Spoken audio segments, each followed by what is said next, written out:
So I've made videos before about the circle lock technique, but wanted to make another one just because I wanted to point out that shadow Pokemon are often one of the best targets to really practice this technique, just because they almost never stop attacking.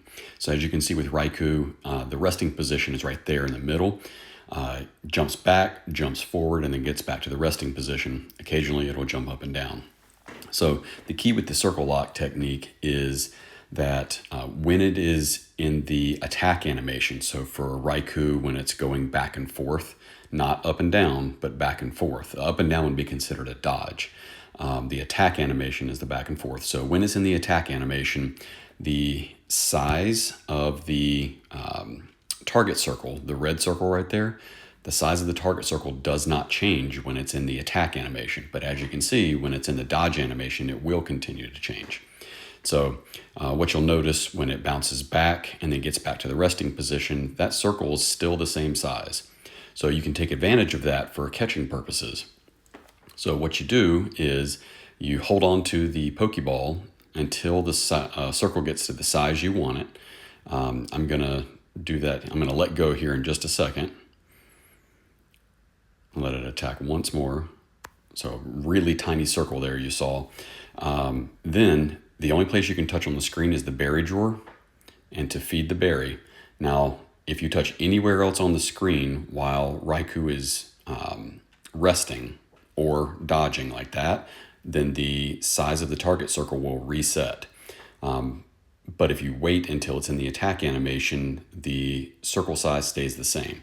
So what I'm going to do is when Raikou bounces back, I'm going to pick up the Pokeball, spin it once or twice, and then throw it before Raikou finishes the attack animation. So I'm going to do it right now. So you see there, the circle size was exactly what I set it before. Now, the circle size is currently still set. So as long as I don't touch the screen anywhere other than to feed a berry, then that circle size will stay the same. And then I just repeat. So you notice that the circle size was the same when the ball landed. It was still an excellent throw. And so again, because shadow Pokemon attack so often, they really are ideal to get down the kind of the mechanics and the timing of the circle lock technique.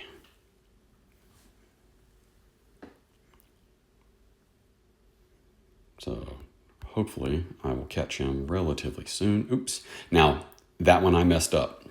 I thought I could squeeze in a throw, and I didn't. And what you may have noticed was that the circle size started to adjust just before I let the ball go because I was still holding on to it as Raikou reset in the neutral position right there. Also, I didn't do it fast enough, and he began the attack animation, jumped back, and the ball missed completely. So right now, that circle size is set where it was when you last saw it, which is actually still a good size, excellent circle. So I'm going to leave it right there rather than go through the resetting process. So still an excellent size circle. Now, just in case you accidentally touch the screen maybe and mess up the circle size, I'm going to reset it again just to show how that's done. So all you do is just grab the Pokeball, wait for the circle to get the size that you want it to be. Notice it'll pick back up where it left off. I'm going to let it go this time, right there.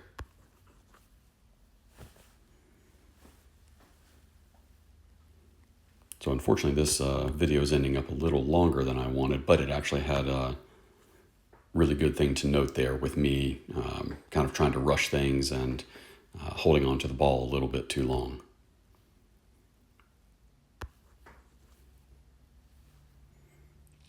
Now, if you throw the ball too early, you'll miss completely. If you throw it too late, you'll miss completely. So that is the important timing aspect with regards to catching. That and not touching the screen until the attack animation begins and letting the ball go before the attack animation ends. So hope that was helpful. If you got any questions, feel free to ask.